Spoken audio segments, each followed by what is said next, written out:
cargo pockets. You'll be needing half yard of your preferred fabric. So these are the pieces we'd be using to make just one pocket.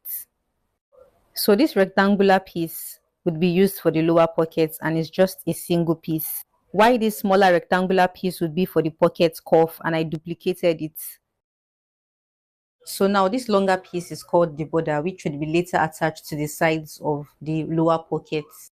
So the next step is to take the measurements of all the pieces. So now for the lower pockets, the width is 15 inches. So take note that I'll be making a key split in the center of this pocket. And after the pleat has been made, it will reduce the width of this lower pocket to 9 inches. As we go deep into this tutorial, you understand what I mean. Alright, the length of the lower pocket is 10 inches. So this is the pocket cuff. For the width of the pocket cuff, I used 9 inches. So recall that when I measured the width of the lower pocket, which was 15 inches, I said that after making a key split in the center of this lower pocket, the width would reduce to 9 inches. So this is my reason for using 9 inches for the pocket cuff as the width. Now, for the length, I used 4 inches.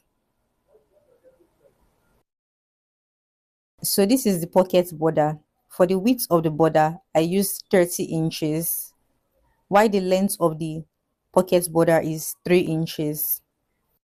So once you have your pieces ready, like I do, then you are good to go.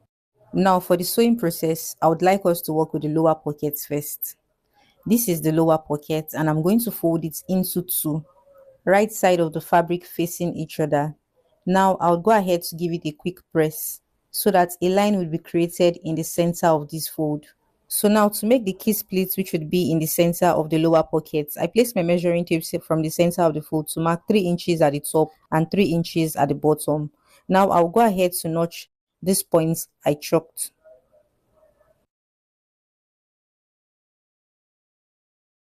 The next step is to unfold this piece and to flip the piece to the wrong side of the fabric.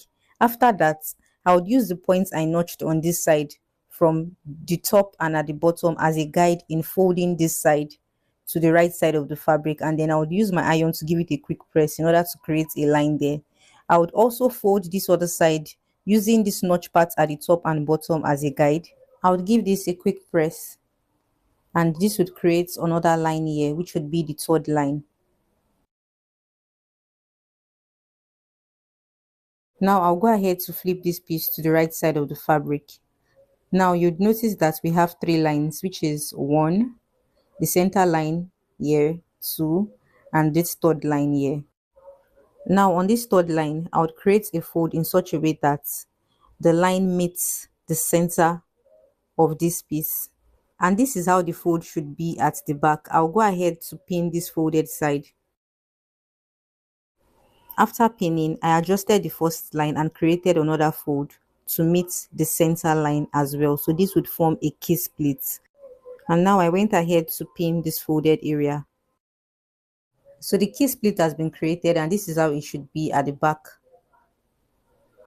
So after making my pleats, the width of this lower pocket has reduced to 9 inches. Now the next step is to attach the border. But before doing that, I'm going to fold one side of the edges inward by ½ inch using my pressing iron.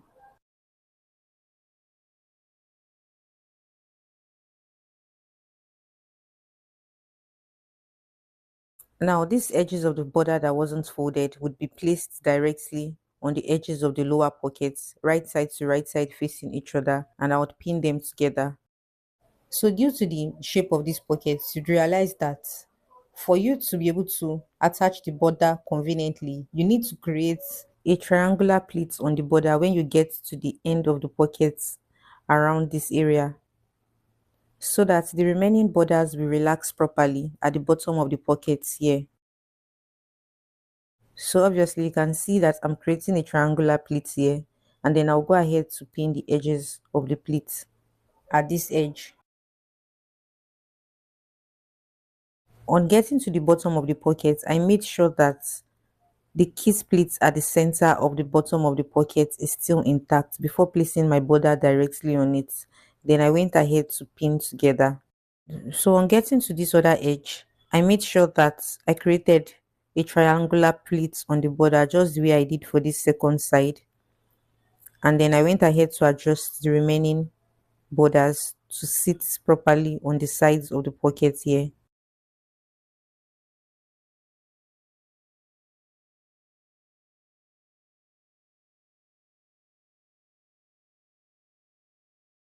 So I'll just go ahead to pin the rest of the border on the pocket. So from the top of the pocket, you'd notice that there's an excess border. So I'll just go ahead to trim it out. The next step is to take the pocket to my sewing machine to stitch the edges by half an inch following the direction of the chalk. And when you get to this point where you made a triangle, you have to raise the triangle so that you don't stitch directly on it. So you keep stitching the edges by half an inch until you get to this end. After stitching the borders, the next thing I did was to create a notch here and to create another notch on this other side as well so that I can easily turn the pockets to the right side of the fabric. Now from the top of the pockets where you have a key split, I would mark 1.5 inches. I'll take this to my sewing machine to just make a little stitch here in order to hold the kissing pleat at the top. After securing the kissing pleats at the top of the pocket, the next thing I did was to turn the borders of the pockets to the right side of the fabric. Using my pressing iron, I'll be folding the borders of the pockets inward in such a way that the borders of the pockets isn't showing at the edges of the other side. So now, this side where I made a triangular shape, you can see how it's formed easily. So I'll just use my pressing iron to hold it down. After doing this, I'll go ahead to pin the borders of the pockets. And then I would flip the pocket to the right side of the fabric. I would take the pocket to my sewing machine to make a stitch half an inch away from the edges of this pocket in order to give the pocket a structure following the direction of the chalk. After stitching the edges of the pocket, this is how it should be. So I'm just going to unpin the borders, and the next step is to stitch the top of the pocket. To do this, I'm going to fold the top of the pocket inward by 1.5 inches.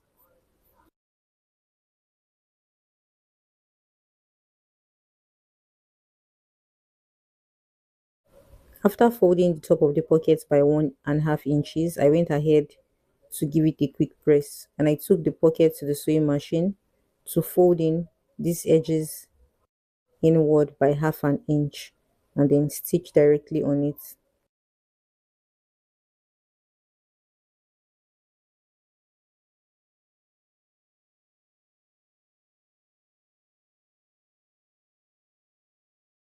So after stitching the top of the pocket, this is how the pocket should be. So the lower pocket is ready, and the next step is on how to make the pocket cuff. For the pocket cuff, I placed the fabric right side to right side facing each other. I took it to the sewing machine to stitch the edges by half an inch following the direction of the chalk. After stitching the edges of the pocket cuff, I notched both sides here and then I turned the pocket cuff to the right side of the fabric. Now I'm going to give it a quick press and I'll take the cuff to the sewing machine to top stitch half an inch away from the folded edges following the direction of the chalk. Alright guys, so we've completed the lower pockets and we've also completed the pocket cuff. The final step is to attach the pocket to your shirt, trouser or your skirt. So let's say I already had a pants I want to attach the cargo pocket to. The first step is to mark the points where you want the pocket to be attached. Then the next step is to fold in the borders of the pockets inward in such a way that it is just the lower pocket that is showing. So I'll go ahead to trace out the edges of my lower pocket directly on my pants. Once this is done, you take out the pocket itself and then you spread out the borders. Recall that I folded the edges of the lower borders by half inch already. Now I'm going to place the edges of the lower borders directly on this line I traced to pin together. And when I get to this edge where I made a triangular pleat, I'll go ahead to pleat it again That's to pleat the lower edges again directly on this line I traced. Once it's pleated, I would place it on this line to pin together.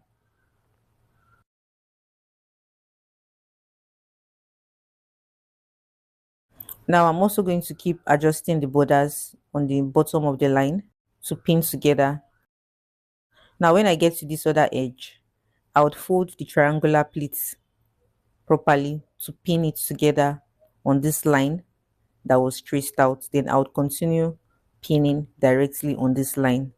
Now I will take the pocket to my sewing machine to stitch the lower edges of the border.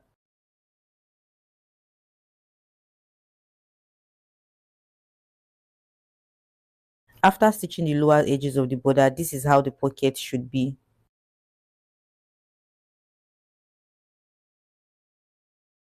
And this is how the inside of the pocket should be. The final thing I will do on the lower pockets is to close the borders on this side.